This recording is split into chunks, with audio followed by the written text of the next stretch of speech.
Hey, David, hey, congratulations. How does it feel returning to horror or more sci-fi in this Yeah, case?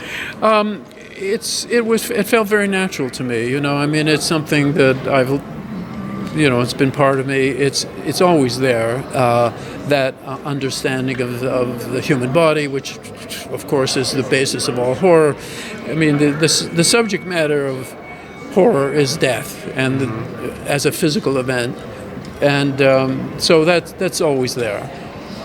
Now, your producer mentioned that this topic is relevant today. Could you care to elaborate the relevancy? Because this is like 20 years in the making for you. Yeah, well, there's a part of the plot has to do with the ability of humans to eat plastic, to be quite straightforward, to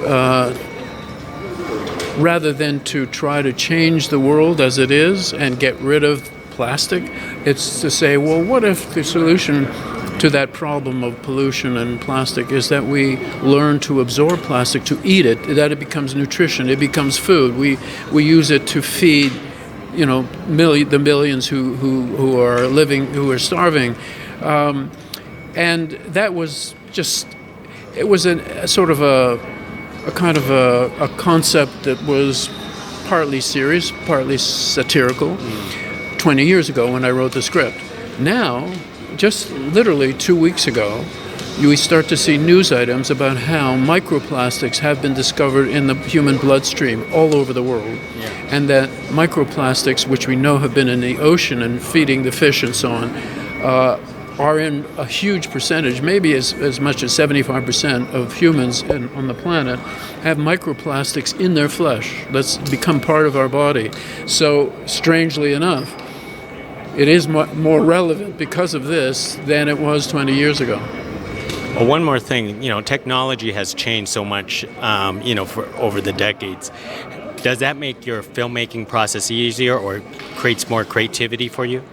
Oh, it's much easier, and technology always provokes creativity in some way or another, either a reaction against it or an embrace of it. I've embraced the digital technology. I have no nostalgia for film. Digital filmmaking is so much better, so much more flexible. It works so much more like the way the human mind works. So and in the 8 years since I last made a movie, it's advanced even further, and to me it's fantastic. I mean, it's not just because of COVID, but you can do so much at home with a home computer now that is as accurate and as good quality as what you could do before, only with massive sort of investment in cameras and monitors and so on. So it's really exciting. I found it really exciting to play with post-production with visual effects and so on. Well, your film is going to be exciting. Thank you for taking your time to talk about Crimes of the Future. My pleasure. Thank you. You.